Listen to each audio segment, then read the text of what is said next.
Hey guys, today I'm going to be talking to you about a new project. Now you might notice that this video is a little bit longer than usual. Don't let that intimidate you. This is a project that you might not finish in one sitting. In fact, I encourage you to work on it, take a break, and work on it again a little bit later so you can add as many details and take as much time as you want.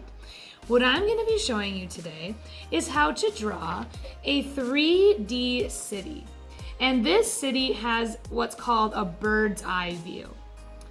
Bird's eye view means you're looking down at something, because birds fly up in the sky, so when they look down at us, it's a bird's eye view. So you're seeing the tops of these buildings. You're kind of looking at it as if you were a bird flying over, which is kind of a cool way to draw a city, and probably a way that a lot of you have not drawn a city before. There are some things that we're going to talk about while we're doing our drawing though. One thing is how you can make things look like they are closer and further away. When things are closer, they're bigger. They're lower on the picture. When things are further away, they are smaller and higher up. But we're going to talk about that as I'm drawing too. Now this is something you definitely want to start in pencil first. So get a pencil and an eraser. Also, if you want to do yours like mine, you want to have both markers and crayons or color pencils. So markers for sure, crayons or color pencils will help you out as well. But this is just something we're going to take our time, we're going to work on it together. I really encourage you to stop and pause the video and re-watch things if you feel like you missed it. And also I encourage you to be really creative with this drawing, because you can make this all sorts of different ways. It doesn't have to be just a regular town. It could be a Halloween town, could be a candy town, could be a farm town with a bunch of animals. So be creative when you're working on this. But let's get started with some of our basic shapes and learn how to draw our buildings 3D. Also, last week I put out 2 different videos on how to draw 3D shapes. If you missed those, the links will be in the description, so I definitely recommend checking those out as well. But for now, let's get started. Our first step with our 3D bird's eye view drawing is we're going to draw the tops of our building's roofs. So, what you're going to draw with a pencil is basically a square that's tilted, or you can think of it like you're drawing a diamond. You want all 4 sides to be about the same. You can see on this green one, I didn't do the best job, so it looks a little wonky. So take your time drawing your square or your diamond shape nice and even. I'm gonna do 2 near the bottom first.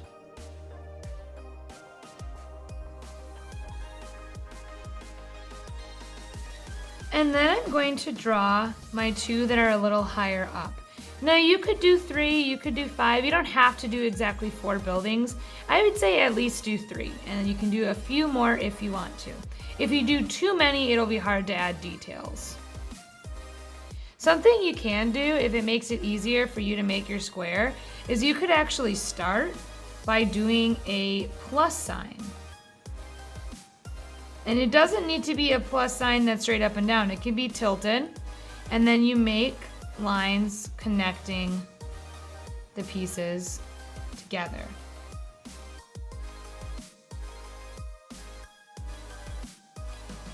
All right, so I have all 4. I'm gonna erase the X. And now I'm going to draw vertical lines coming down from 3 of the 4 corners that I drew. We'll start with the bottom ones because those are easiest.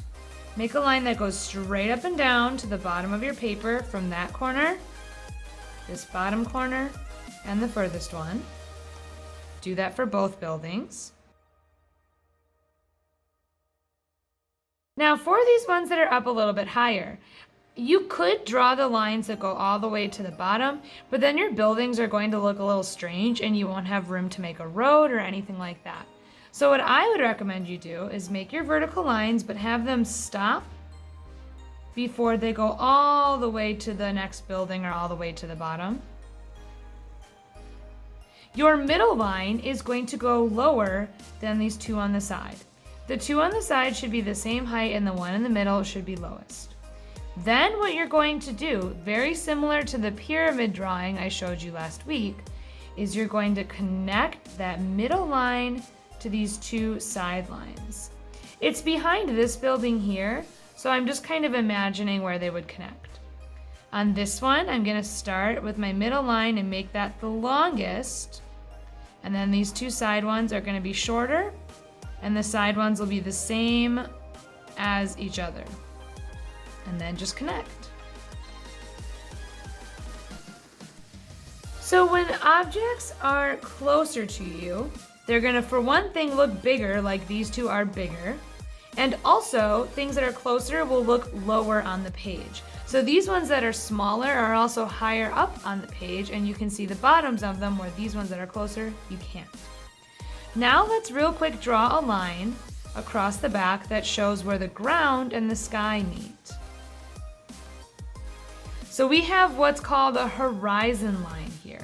That again shows where ground and sky meet.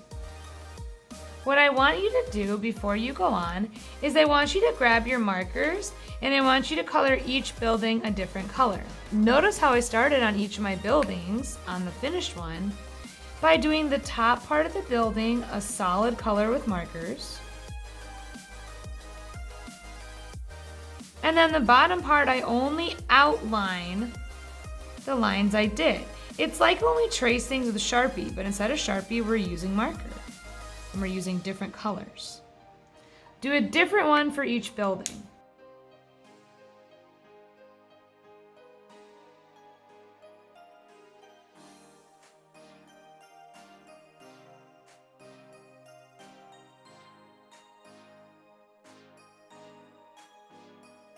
All right, so we have the colors in for our buildings.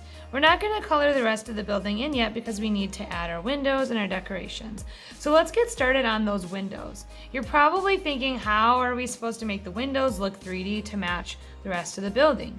And it's not that hard, but you just have to think about it while you're doing it.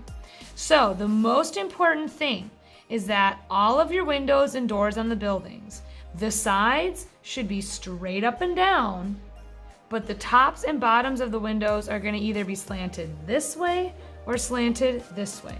And it all depends on the roof of your building, which side it's on. If you did the pyramid drawing last week that I showed you guys, on that one I talked about how the lines and the bricks had to match the bottoms of the pyramids. This is the same thing. So I'm going to draw a window here. I look at the roof of the building, and the top of my window is going to be slanted the exact same as the top of the building. Then for the sides of my windows, I'm doing lines straight up and down. They match the sides of the building, which are straight up and down.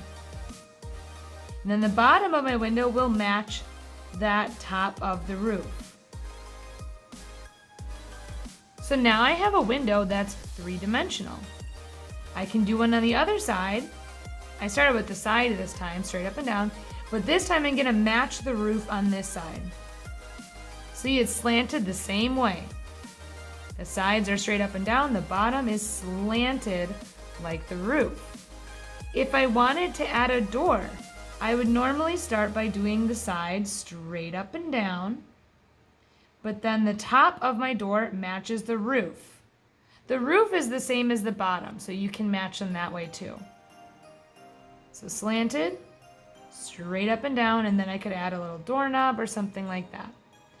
Go around your buildings and practice making windows that are slanted. If you just draw a window like this, it doesn't look 3D, it looks flat. So practice drawing them slanted on the tops and bottoms to match the roof. If you need to rewatch that part of the video, go rewind it right now and keep watching until you figure out how to do it on yours.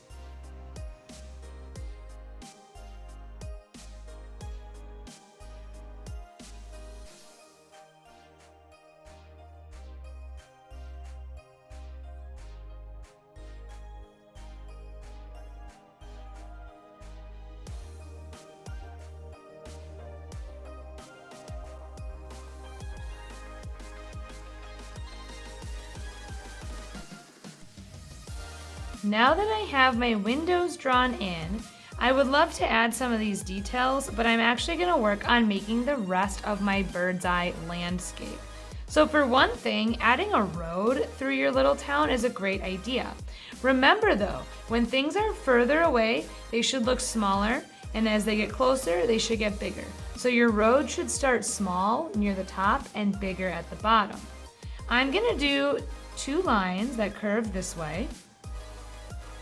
And when I get close to where my buildings are kind of in the way, I'm gonna have my road split into 2 directions. One going this way and one going this way. Now on this side, I can't really draw the other side of my road because it's blocked, but on this side I can. Notice how I made it much bigger here and it's much smaller there.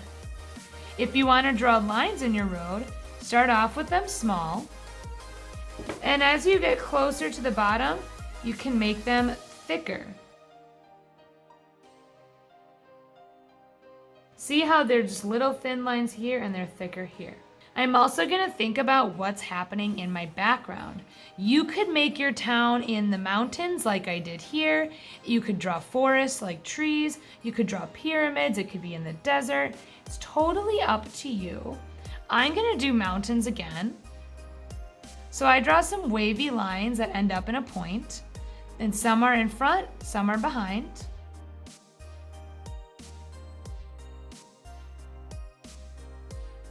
And I love drawing a half circle and some straight lines so that I can make my sun be like a sunset. So I can make the sky lots of pretty colors. All right, we're getting close to being done with our details. If you want to add some decorations on the grass, like I added trees, remember, bigger trees that are closer are lower on the picture. If you draw trees close to the top, they should be very small. So up here, if I draw a tree, 2 lines and some little fluffy lines like that, small tree. If I draw one here, I should make it bigger. So just think about that as you're adding details and designs. It doesn't have to be trees, but really anything. Flowers, bushes, cars, people. Smaller up here, bigger down here.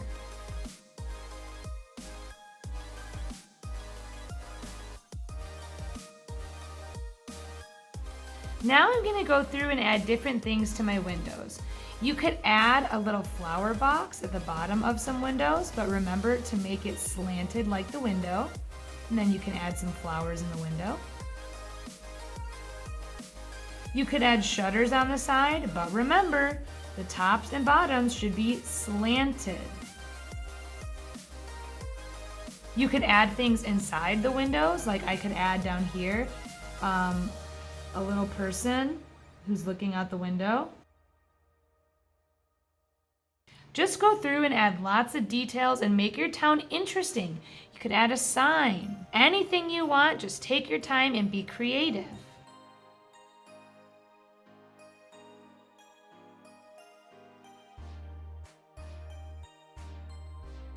At this point, I've drawn all my details and designs. I'd love to see you guys be creative. Maybe you could make your town like a Halloween town, like you can make it haunted, or you can make it a candy town. You can really make it whatever you want. But I made mine pretty similar to the first one. When it comes time to color, I really want you guys to take your time and decide how you want to color it in. But I do have a recommendation for you. When it comes to the buildings, do not color any part of your buildings in with marker except for what we already did. If I were to take my blue marker and color the rest of the building in, it would not look 3D anymore. I would totally ruin all the work I did earlier. Take a color pencil and color in your buildings using that so that you can still see the original lines that make it 3-dimensional. But when it comes to the rest of your picture, it's totally up to you how to color it in.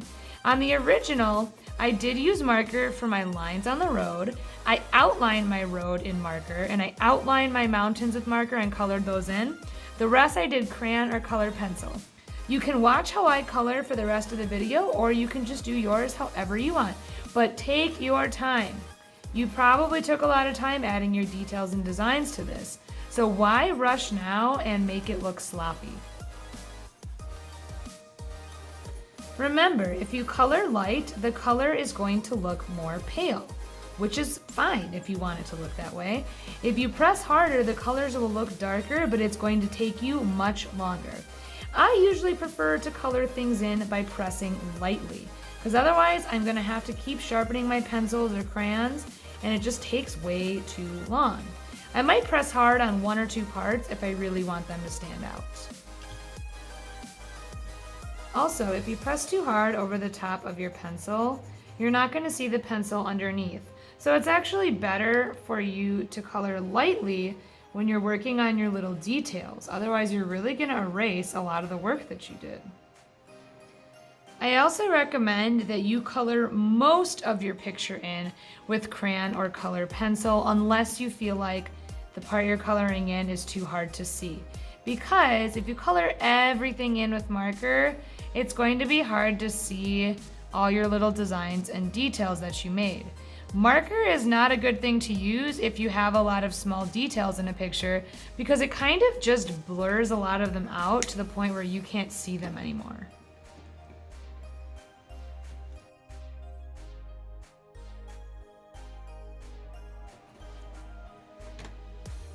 All right, you guys, I am all finished coloring in my second picture. Yes, it did take me a while, and yes, it will take you a while too if you are taking your time and adding lots of details. What's cool about this picture is we've kind of combined a lot of our knowledge, stuff that we learned last week, and if you're one of my students, stuff that we've been learning when I've been your art teacher. So we combined a lot of different things to create this picture, and that's really cool. That's when you know you're becoming a real artist, is when you take things that you have learned before and you are using them and combining them with new things you're learning to make a new picture. So take your time, you guys. It really should take you a bit. If you are one of my students, again, you should not be done on the first day. You should be taking your time on it and make it as creative and unique as you want. All right, guys, I hope you had fun making your 3D cities with me. I know they take some time, but I think they're really cool, and it gives you a lot of opportunities to be really creative and make yours unique to you. So keep taking your time on it, take a break, come back to it later if you need to, and if you finish yours, I would love to see it. So please let me see yours. If you're comfortable doing that, you can share it with your email. You can share it on Google Classroom if you're one of my students. Or if you're in a Google Meet with me, you can show me there. But I'd love to see yours. Hope you guys had fun with this one again, and I will see you next time for our next video. Bye.